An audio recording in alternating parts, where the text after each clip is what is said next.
on to our next segment of this evening, which is a panel discussion. And it promises to be a very interesting one. The topic of our panel discussion today is building inclusive personal finance models. For this discussion, may I invite our moderator, Mr. Neil Borate, to come up on stage. Neil is the editor and head of the personal finance section of the Mint. Neil joined Mint in 2019 and has taken a lead role ever since. He has also co-authored the book, The Big Bull of Dalal Street, on Rakesh Jhunjhunwala, one of India's most successful investors. Welcome, Neil. Today's panel discussion is about this. It's about the Account Aggregator Framework, which has enabled a relatively novel concept of personal finance management for the larger population of India beyond HNIs. This panel will delve into the emerging possibilities and strategies that can enable the country on a path of wholesome financial inclusion for every consumer in India, irrespective of income, gender, or profession.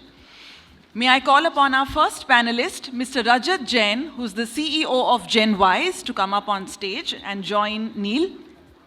Rajat is an experienced product leader with 12 years in the B2B and B2C startups, including Bharat Pay, Paytm, and Khosla Labs.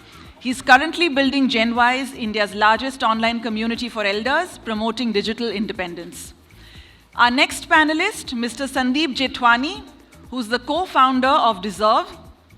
Sandeep has over 2 decades of experience in the wealth management industry. At Dezerv, Sandeep works with the senior leaders to develop and implement the overall vision and direction of the company. Our third panelist for today, Mr. Aakash Nimare, co-founder of Fold Money.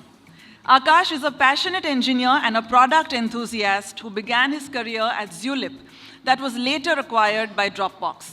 He went on to co-found Devfolio in 2018, a leading platform for hosting hackathons, which is actually currently being used by Samvad. Over the past 3 years, Aakash has dedicated himself to building Fold, a platform designed to empower young Indians in managing their finances effectively. Our fourth panelist for this afternoon, Mr. Sanchit Suneja, Associate Partner, McKinsey and Company. Sanchit is a leader in its financial services practice in Asia. He has worked across organizations in implementing their digital-first customer acquisition and service programs, helping set up and scale several wealth and asset management companies.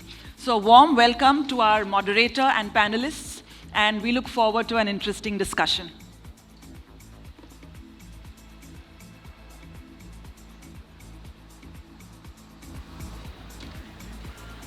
Hello everyone, am I audible? So it's been 5 years since I've been tracking the AA system, and I think it's been 8 years since the first RBI regulations came about. And unfortunately, from a consumer vantage, because I write for consumers, it seems currently to be a system which is built by banks, for banks, and of the banks, because from consumers, not much has moved. It's only now that something as basic as FDs are now being shared. So me as a consumer, when I want to access all of my data in one place, those guardrails simply haven't been built out. And that is something that we'll talk about today. So Aakash, you're building out a consumer app for personal finance, probably one of the biggest ones in India today.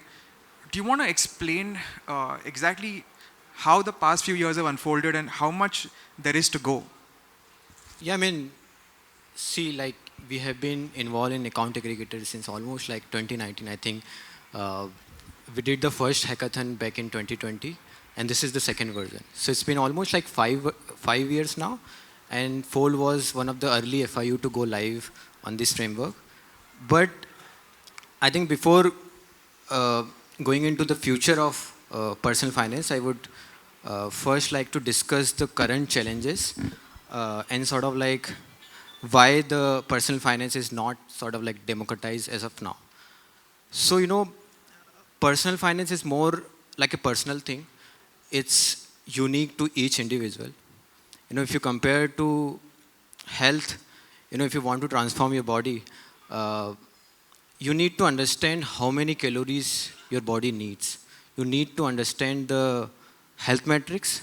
Then only you'll work on the diet plan, and then you'll transform your body. I think the same principle is kind of like applicable in personal finance as well. But we have only seen the one size fit all approach. Why? Because the lack of data. So if I have to give you an example, like one of the first challenges, of course, the access to financial data. User have like multiple bank accounts, mutual fund, FDs, NPS, EPF, and gathering all this information is in one place is kind of like a cumbersome experience for a customers and for advisors as well. And if you think from an advisor's perspective, they have to set up like a big team, operations. It's a resource heavy thing just to collect the basic information of their clients. So instead of them focusing on what they do best, which is the financial advisory, they are spending their time, money, resources on just to collect all this information. And from the customer side as well, it's very complicated to log into websites, different apps, download all those PDFs, and share it manually. And it's a privacy nightmare. And the impact of this is people just give up. They don't want to manage. They don't want the advice because it's a mountain task for them. And on a recurring basis, they have to share all this information. I think this is where account aggregator hopefully comes into the picture. It enables data sharing in a very secure, easy manner. And this also builds trust. Now user can literally see why and how their data is being used. So I think the direct impact is, of course, it lowers the cost of financial advisory. And in past it was only accessible to like certain people who are earning more than certain lakhs or something like this. But now anyone can have access to affordable, high quality financial services. So I think this is what I see in future happening. And if you talk about what in few years will happen, I think the number one thing is, of course, the hyper personalization. What it means, as of now, your mutual fund distributor will give you insights based on the data that they have. Your insurance broker will give you insights based on the data they have. Nobody will have like a 360-degree view. But after all these people will have access to 360-degree financial data of all the user, and then obviously they can tailored guidance, personal services based on top of that. So I mean, this is what is going to happen in future, but very immediate basic thing is money management is going to be automated. As of now, you have to do a lot of budgeting, planning, but of course, after all the LLMs, AI, a lot of things will be automated. And of course, I think robo advisory will take off. This is the first time. Why? Because I think the tailwinds on the right path. Of course, there will be like a human element involved, but instead of serving like 10 clients, people or maybe advisors will be able to serve like maybe 1,000 clients at scale. I mean, A will also bring financial inclusion to people who have been typically ignored or like excluded from financial services. What it means from, one of the example that one of our Fold user reached out to us over email. They write a heartful reply, like, they're a blind person. So they have to go to the bank just to see the transaction. Why? Because they are not traditionally served by the net banking or anything. So this is I think the best example of financial inclusion. And we'll see more sort of like innovations on top of this. And I believe the future of personal finance is, it's for everyone. Everyone will be able to afford, no matter their income level, no matter their ability. Everyone will be able to afford all these financial services in a very cost, manner. So this is what I believe. But everything again depends on the data quality. If the data is not there, we'll again go back to sharing the PDF. Yeah, I mean, it astounds me that 5 years after I began tracking it, they're still not sharing FD. Like one bank is sharing FD data, and that's not even going into stocks and mutual funds and the other assets. So on that note, Rajat, do you want to elaborate on the state of play, as in what currently is available, what is not available? Sure. So, as we all know, there's all the four regulators and all the REs within the four regulators have to be as FIPs, share data across with different FIUs. And there are adequate standards that have been set in place for the industry to share as well as consume such information, with the consumer being the king of privacy and control. Now, what has ended up happening is a lot of FIPs are ahead, a few FIPs are behind the journey. And I'm talking about this not only from the perspective of different REs and different regulators, but within each regulator as well. So challenges like not getting real-time information, challenges like not getting details on the narration of a transaction, which enables categorization of an expense, challenges like not getting information on weekends or during night time. I mean, I love the irony here. Like, weekend pe chutti is a very... But I mean, like, users, as you said, you're talking on behalf of the user would want to be the king 24/7. The user doesn't want to be the king only at select moments during the week and the year, right? So there are these things where, of course, there is movement happening gradually. There's no denying that. A, the standard exists because of account aggregator, and B, the push exists because of Sehmati as the body trying to push all FIPs towards it. But if I have to take a step back and possibly delve into why not all FIPs are at the same pedestal with regards to them adopting the account aggregator framework, is because, in my opinion, is because of a lack of incentive model for them. A few of them might think that this is not their core business. This is not what brings monetization to them. A few of them might think there is no incentive for me to do it monetarily. A few of them might think this might disintermediate me, or I am selling my customer and the data to someone else.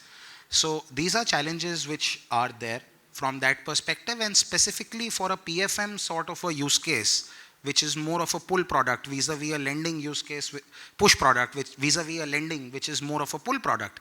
A person who wants a loan, it's a more current need versus PFM, which is more of a latent need. So for PFM, I would think twice. If I want a loan, I would keep going forward in the journey, despite anything. So of course, the industry needs to work together. The FIPs need to be, according to me, incentivized. And if there are charges associated with sharing of data, I'm sure FIUs and parties would be willing to get on the table and have a discussion around the same. So I believe there's a committee that's working on charges for FIPs to compensate them for their efforts. So I think that's a step in the positive direction. Sandeep, do you want to talk about it from the PMS point of view? Because it's vital for you to get basic things like, if you have somebody's stock portfolio, at what price did they buy those stocks? There are gaps there. How do you deal with all this? So Neil, actually at the very top, I feel like account aggregator is to wealth management or portfolio management what UPI was to payments, right? And to that extent, it is extremely critical that the quality of information that we get is really high, because we are relying on it to give very long-term advice or portfolio construction to our clients. These are meaningful decisions which have significant impact on the life of the person whose portfolio we are managing, right? And like at Dezerv, we pride ourselves in the fact that we manage money for what we call India's wealth creators. So to that extent, this is really hard-earned money in their lifetime. And it's important for us to deliver really high-quality insights so that they can take the correct decision when it comes to their portfolio.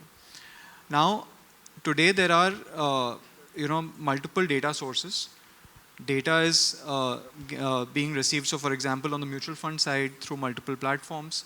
On the stock side, like you rightly said, we are able to get visibility into what the position of stock is, but not essentially when it was acquired and at what price. And for me to be able to decide how this client has behaved in a time when markets have been volatile. Was the stock bought on a day when the stock was down, or was it bought at its peak, is indicative of the fact as to how the client will react to risk at different points of time. And we use that information to be able to figure out how should there be the portfolio, what should there be in it. For example, should there be a higher amount of fixed income or higher amount of equity? Will this client be able to tolerate the volatility in the portfolio? So to that extent, I think the quality of data is really essential, and it goes to what it can happen with the portfolio long term. But I think it's also important to recognize that even today we are significantly better off as opposed to where things were in a completely offline world. In a completely offline world, the platform is entirely dependent on the person sitting in front of the client to be able to deliver that guidance. And we all know that client engagement, when it's human driven, has its own shades of gray in terms of different incentives for industry participants. Sometimes it is driven by the distribution commission. Sometimes it is driven by the ability of the relationship manager to be able to understand the client, right? And if we are able to get high quality data in a centralized manner, the delivery is significantly better than what it was maybe a few years back. So we are happy for where it is today, but by all means, it's a long way to go. Sanchit, do you want to talk about the global experience? And there's this talk about open banking. How much is India into open banking? No, of course. See, if you look at from what has been the evolution of open banking, PFM, and other geographies, I think there is a significant adoption, at least in developed economies. So if you take US, about 20% of all banking customers actually use PFM for various aspects. Maybe that is budgeting, maybe that is goal setting, maybe that is aggregation of portfolio. But if you look at the companies, I think the evolution, the way it has happened, and India is still, of course, far away, is that if you look at PFM, you will move from what I call retrospective PFM to anticipatory PFM to interactive PFM. Now, what does that mean? In retrospective PFM, where I believe we currently are, you will get aggregation, you will see your past data, you will see some insights that will be there, but that's all that you will be able to do. In anticipatory PFM, people will start to use PFM through Account Aggregator to actually budget. What will they save every month? What will they use every month? And this can really, really bring financial inclusion and inclusive personal financial management, which the panel is here to talk about. And then there will be a seeker among the population that will want interactive PFM, which is probably the people sitting in this room, which will want to say that whatever action I do, I should be able to get an insight that is the action going to benefit me? Is the action going to be something detrimental? And their account aggregator along with generative AI can actually solve that very well. Now, we did a survey which we do probably every year, which is called McKinsey does a personal financial survey, and it's done across Asia. So we asked about 10,000 people, is that what do they want in their financial services players? Very interestingly, we got a response that 35 of them are thinking of changing their bank account. Now that was a insight for us, that why would you want to change? And remember, this is their primary bank account that they're changing, not the secondary bank account. Now we tried to delve into a reason that why do you really want to change your bank account? And among the top 5 reasons, 2 reasons were that I believe that I want a better advice on my portfolio. The second was that my current bank is not able to offer me the best of the investment advice. Now, this is of course an affluent class that you're talking to, but that goes on to say that, even banks that, of course, have access to much larger data portfolio, there is a section of customers that believe that banks can do much better, right? The other point, and coming from affluent to probably, see, India, it's easy to brush India into India, right? India is actually almost many segments, or you can almost look at India as many countries into one. There is this affluent India, which is about 24, 30 million Indians.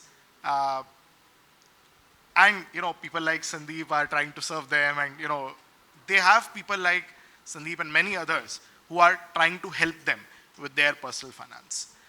But just after that, there is what we call as, risers, which is a 100 million strong group, contributes about 600 billion of India's GDP, which is about 6 to 7,000 per capita income. And they don't have anybody to actually advise on either their finances, either their portfolio, because it is very difficult to do so from the cost standpoint. And unless you have an account aggregator set up to actually help them, I think they will be far away from this. Yeah, so Sanchit, on that note, one very interesting point that comes up is who should be an FIU on the wealth management side? Now, if you think of the category of people who advise consumers on investments, there are SEBI-registered investment advisors, perhaps the best fit, right? The most non-conflicted investment advice you can get. They are very much allowed to be part of the account aggregator system. Then there are regulated entities like PMS providers, again under SEBI, a very good fit. But there is an entire massive category of people who I would say are in the ambiguous zone. So who am I talking about? I'm talking about three categories. One, mutual fund distributors. Second, insurance agents. And third, bank RMs. Now, what is the sort of issue there? Under the current regime, if you are directly under any regulator, SEBI, IRDA, PFRDA, then you're eligible to use account aggregator. That brings insurance agents very much into the fold, but mutual fund agents, mutual fund distributors who are the counterparts of insurance agents on the MF side, they are not, because they're not directly under SEBI. To me, this seems like a lack of parity, because if you're allowing one group of agents to be part of the system, to use the system, why are you not allowing the other group of agents to be part of the system? So I'll just bring the panel in on this, that who should be allowed, and a related question is for what purpose? So do I really want my insurance agent to know where all my money is, where all my FDs are, where all my stocks are? Is he supposed to advise me on my stocks? Clearly not. Clearly that's not the intention of insurance. And all of us know the kind of mis-selling that goes on there. So should they be restricted in terms of what they are allowed to use the account aggregator framework for? I mean, people will check boxes because they're not going to read all the terms and conditions. But should there be a systemic check on what the framework is allowed to be used for, depending on who you're governed by and what your main objective is? Like, are you a SEBI RIA? Then fine. You can advise on wealth. Are you a PMS? Fine. That's part of your job. But if you're an agent, should you be advising on wealth? Sandeep, if we can start with you. Sunil, it's an interesting and controversial area. But okay, let's start from first principles. Who is the ultimate owner of the data? And that is the client, right? But the challenge is that if in a broad situation when a client is allowed to share that data with everyone else, there are clear issues that can happen in terms of fraud, etc. And even without account aggregator, we are seeing enough scams happen in the financial ecosystem, right?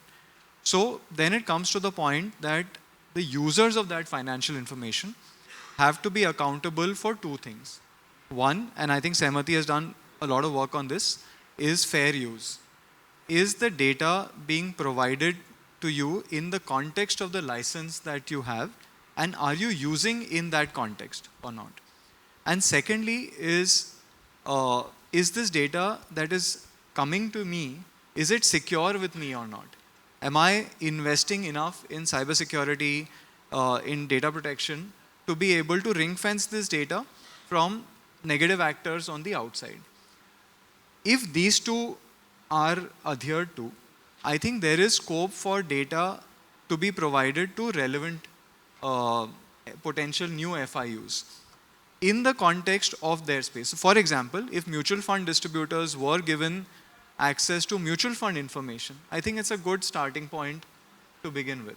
Similarly, if insurance agents were given access to the insurance sleeve of the data, I think there is potential.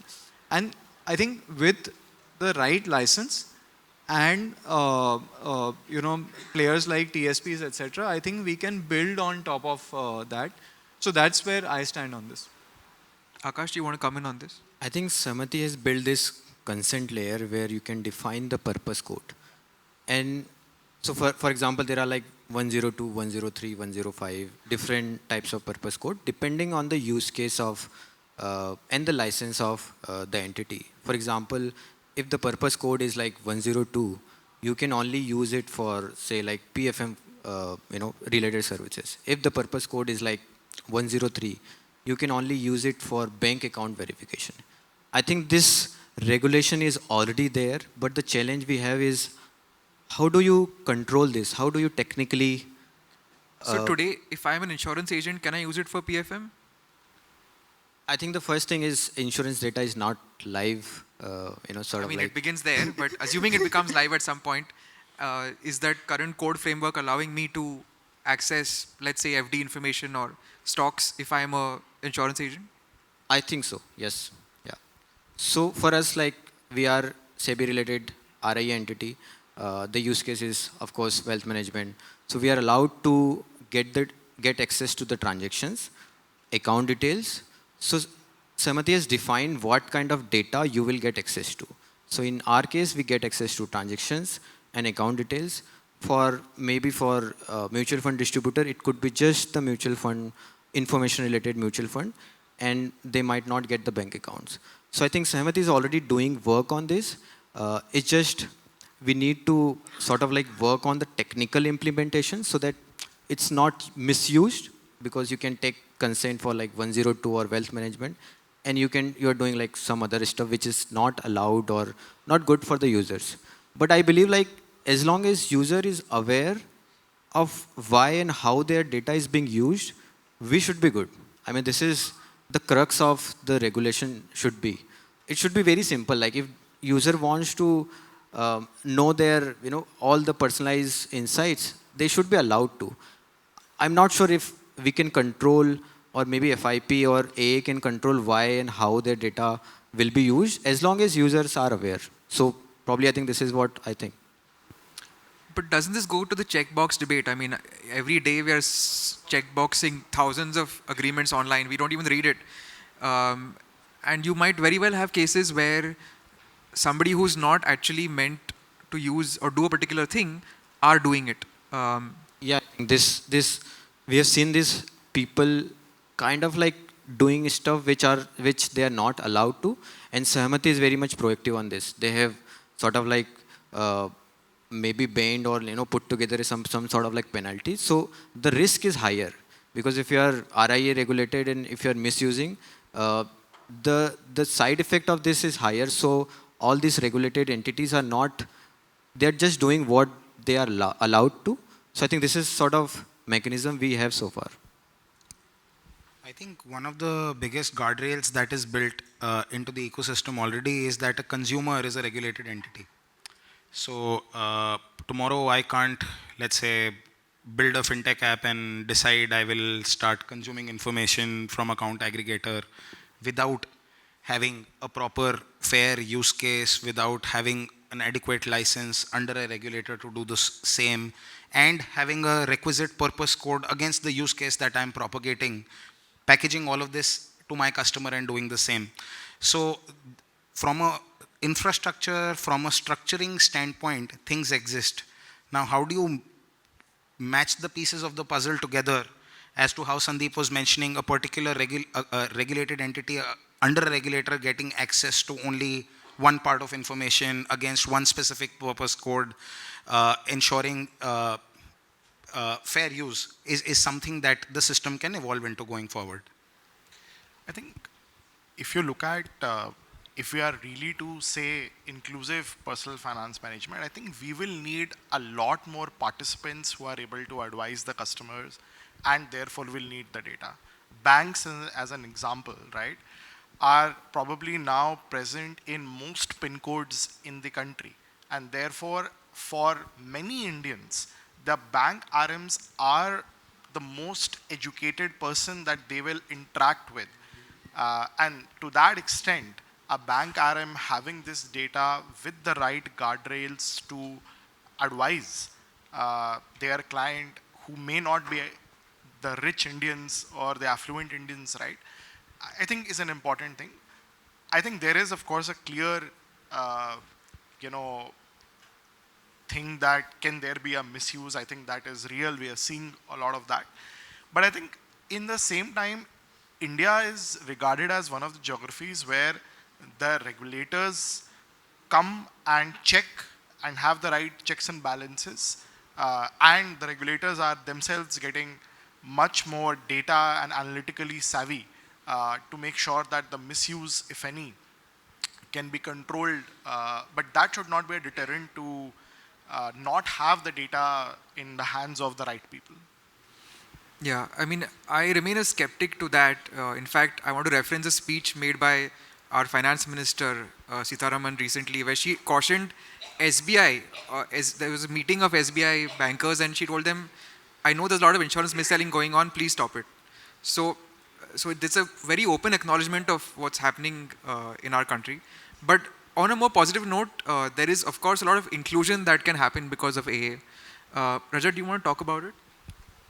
Absolutely. So with the structure, with the guidelines, AA provides opportunity to people like us. I'm talking on behalf of FIUs out here, where we can innovate, aggregate information, do it in a presentable manner, do it with requisite consent, build wealth management solutions on top of it, go after certain demographics, whether it is cut horizontally or vertically across different use cases or, let's say, geographies, age brackets, income brackets, etc.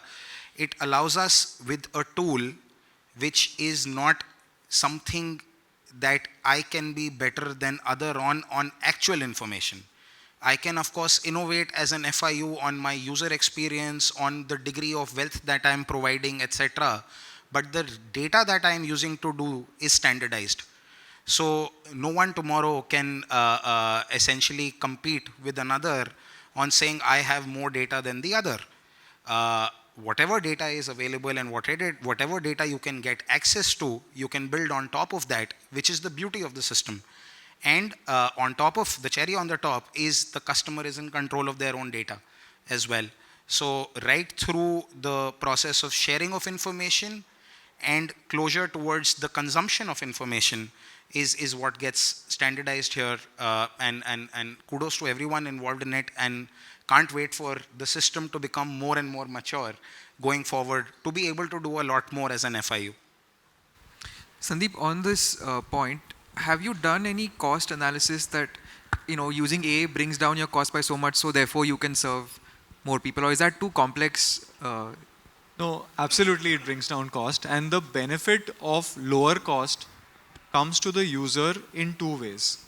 One, at the very beginning, the user has access to services which otherwise they wouldn't have access to. To give you an example, like at Dezerv, we manage money for clients spread over more than 1,000 PIN codes out of a team which is based in 5 locations. And the reason an investment expert in Mumbai, Bangalore can talk to an SMB owner in Gwalior, Jabalpur, Salem is because Account Aggregator has allowed high quality data to be available, processed by the system and delivered through an investment expert who is certified, right? So otherwise this person wouldn't have access to this service, and if they don't have access to this service, what do? They either try and figure out on their own, or they invest in an asset which is otherwise unregulated, and the risk of losing money is very high. So the cost is not only in terms of the percentage points of fees, but in significant saving of money. You know, when we talk to clients across the country, we find that so many people have allocated money to what I later discovered are chit funds or these common investment schemes like investing in plantations, etc. And that's simply because they did not have access to regulated assets, because it was cost inefficient for a service provider to deliver it to those geographies, right? It's not that people in these places don't have capital. They have money to invest, but they don't have the access to it. And to that extent, account aggregator is the pathway to inclusion in many different situations. Obviously, it reduces the cost of delivery, and therefore the fee that you can offer to the client is also lower. But I think there's one element of awareness that I think all of us need to have. As investment advisors, portfolio managers, etc., our teams are regulated to be able to deliver this, right? I think a lot of awareness among our teams needs to be built on how to handle data. Data is the new oil and all of that, right? So we need to ensure that the teams who have access to what is otherwise a combustible substance should be able to deal with it. They should know how to secure the data. They should know how not to share the data externally. They should know how not to email the data, not to send it on WhatsApp and so on and so forth, right?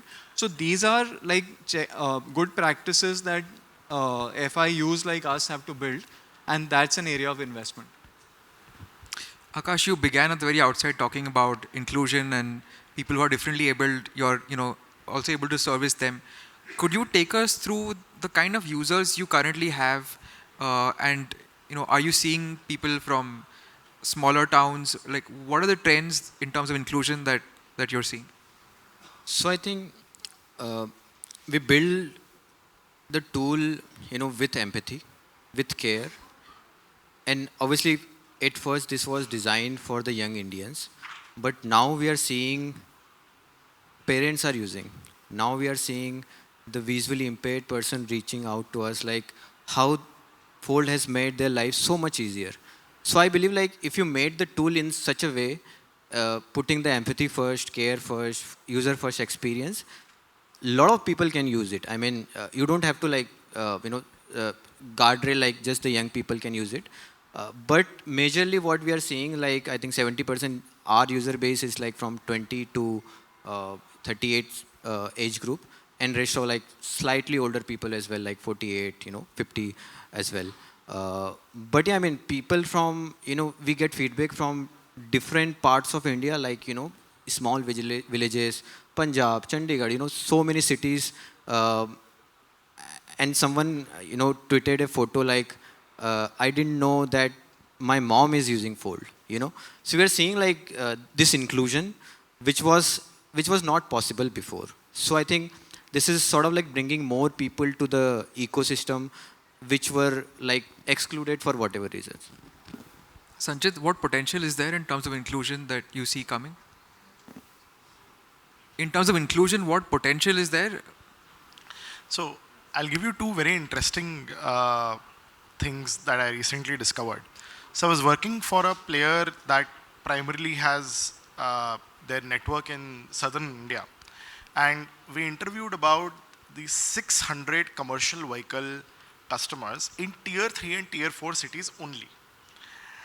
And I went in with the view that most of these customers will want to invest either in the trucking business, I mean growing one truck off the other, or in physical assets. Surprisingly, they are very savvy. They want to invest for their children. Many of their children don't want to do trucking business. And net, we found out that about 30% of their wealth is what they want to do in financial services instruments. But from a point of view of quality of advice, which is going back to my point, the quality of advice that they have in those locations is still underdeveloped, to say the least. And therefore, if there are models that can help understand their data, give them advice as good as we sitting in Mumbai, Bangalore are able to seek, That's a very important view. There is another entity I had a privilege to serve in Indonesia, and they have been following. They are the largest microfinance entity or lender in that country, and they have been able to do something fantastic. That they have been able to gather deposits from microfinance base. And the way they have been able to do it is very simply saying that, if you give us, 10%, 5% higher, we will save it and you earn interest, and then you will help you buy consumer durable goods that are actually discounted compared to what you get in the market. So I think there are enough potential and use cases if the right intent of the provider, the right understanding of the customer, and the right infrastructure gets formed in this case. All right. We have some time for audience questions. Before I come to the audience, I'm going to ask you guys 2 questions. So the first is that in the non-bank space, what do you think is the largest current use of account aggregator? So you remove banks and lending. What's the next largest? Sorry, somebody said, can we pass? MF Central. No, that's a separate system, no, from account aggregator. In terms of, I'm talking about end use, like what is account aggregator being used? Yep. PFM, no. I think Neil is asking about the non-financial use cases. I'm talking about non-banks. What are they using account aggregator for? So if you think of the entities which are not banks, yes. So it's used for F&O income verification, which if you think about it, I mean, 9 out of 10 people lose money in F&O. So it's not a great second runner-up. What I hope will happen in the next 5-10 years as this thing gets built out is it will be used more for wealth management, more for by regulated entities, by RIAs to really build wealth for customers in a constructive manner. And the second question that I want to throw at you guys is, do you use it in your personal lives? Have you used in any form? I've used account aggregator because my bank has enabled it. So I was able to check my balances across all of my accounts. That was about it for me. But just curious to hear about personal interaction with AA from you guys. And then we throw it open to questions. So how many of you have used account aggregator? Let's start with that. How many of you have used AA? Okay, so that's, I think, yeah, about half the audience. So people who raise their hands, can you tell us what have you used it for? How have you used it? How have you accessed it? For lending, right? Somebody said lending, I think. PFM, okay, but probably because of professional reasons, right? Are you? You use Fold Money. Okay, fantastic. Anyone else?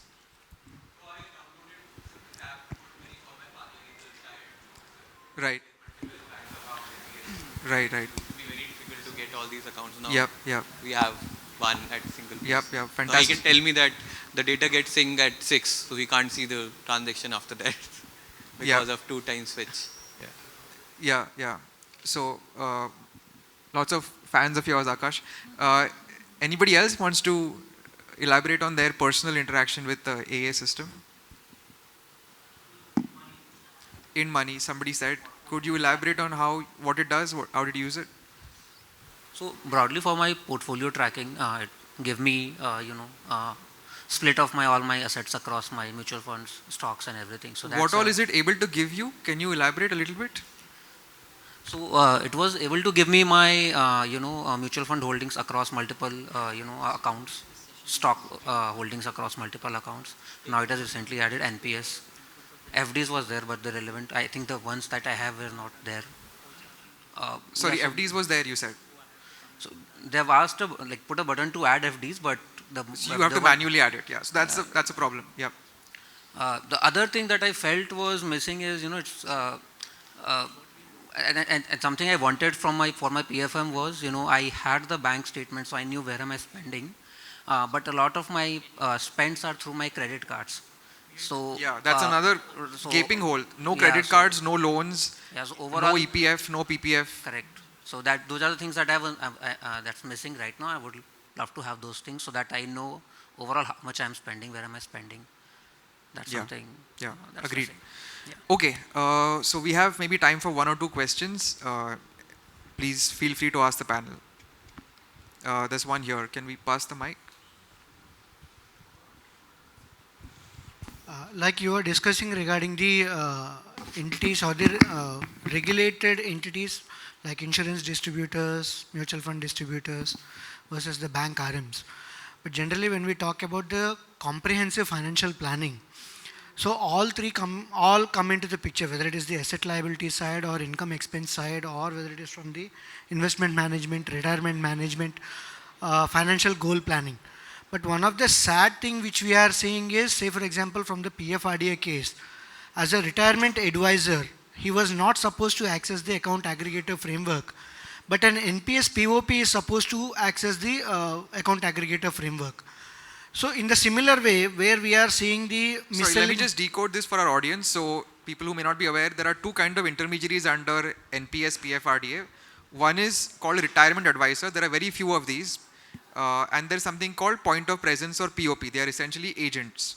And just to explain the question, he's saying that PFRDA said RAs, retirement advisors, can't use it, but POPs can. Is that correct? Okay. Yes.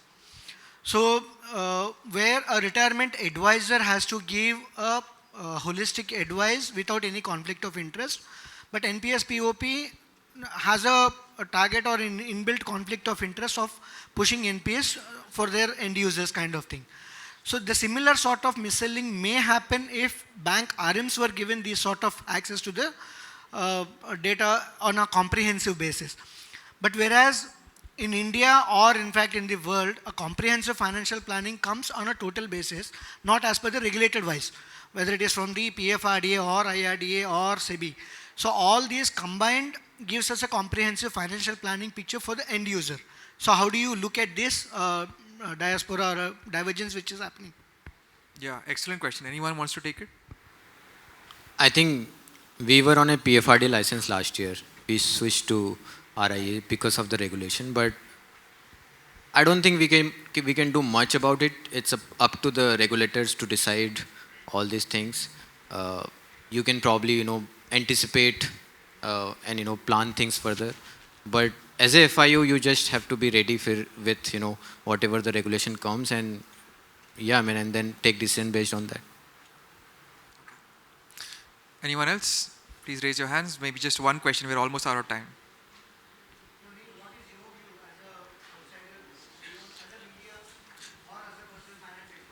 Yeah, so as I said earlier, I'm very worried about the misuse of data by entities who are essentially agents. We all know the kind of commissions that come with insurance policies. And do I really want my agent to get access to my entire portfolio? Probably not. Probably not. So it's an area that I hope the regulators do fix. I'm quite agree with you. Okay, one last question. Hello. Can we pass the mic, please? Yeah. Oh, is there? Okay, sorry, somebody's standing. Sorry, go ahead, please. I couldn't see because of the light. Go ahead. Sorry. So basically, I was a techie, and we had built an open source setup, and we had put it on GitHub, and it was a personal finance, so basically like an Excel add-on. And since then, through a lot of collaborations, people have participated, and it has been developed into a pure wealth management goal-based kind of a model. So people can download it and they use it for short-term and long-term goals.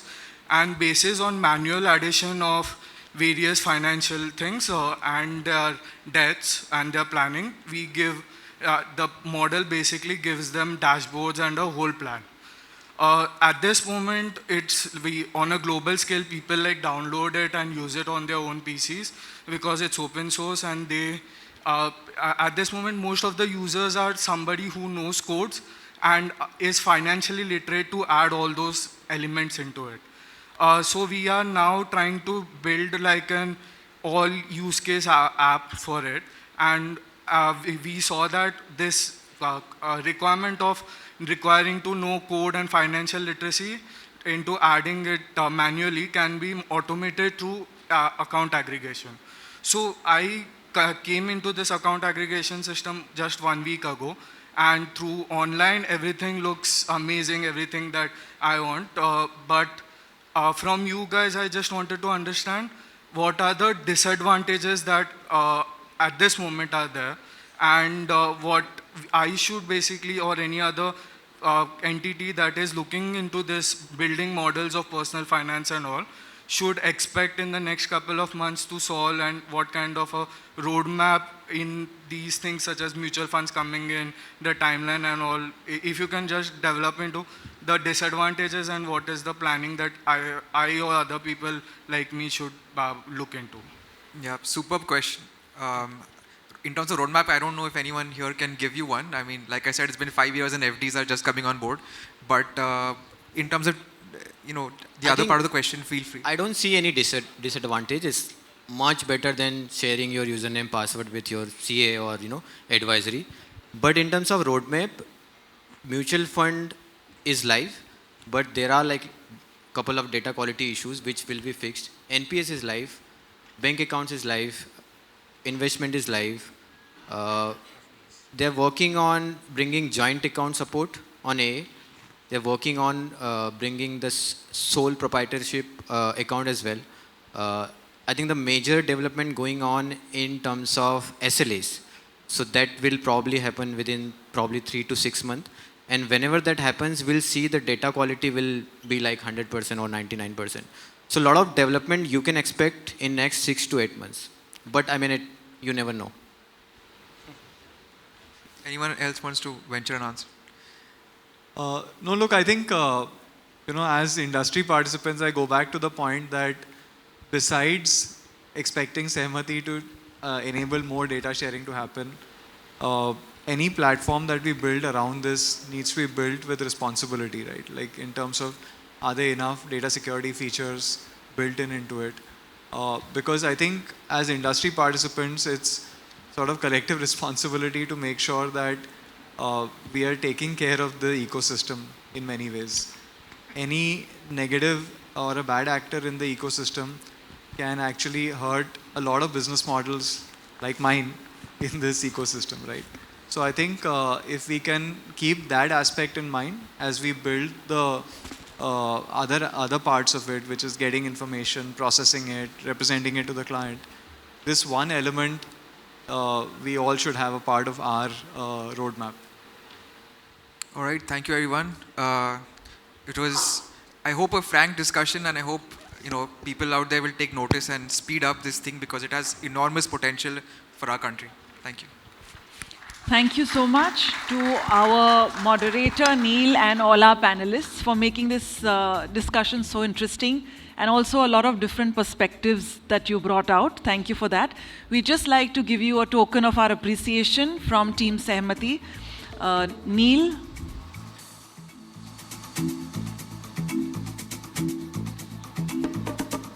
Rajat. Sandeep. Aakash and Sanchit. Thank you so much. And thank you also for making it so interactive with the audience. So thank you so much.